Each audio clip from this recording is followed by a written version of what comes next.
Welcome guys, in this video I'm going to show you how you can power on and power off Haylou MoriPods manually.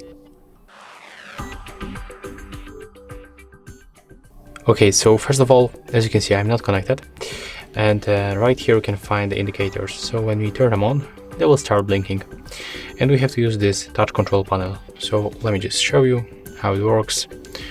We have to basically click and hold together at the same time.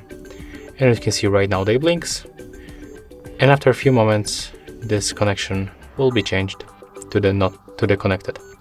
And to power them off you have to click for the right one at the first, click and hold, release, and then do the same for the left one.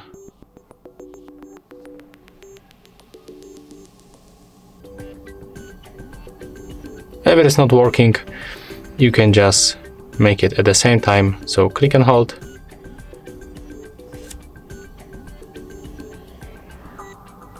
they blinks, and as you can see right now we are not connected. So sometimes it works when you press one and after that second earbud, but sometimes you have to click and hold them together. I don't know what's going on here, but that's the method that works in my case. If you find this video helpful, just remember to leave a like, comment and subscribe.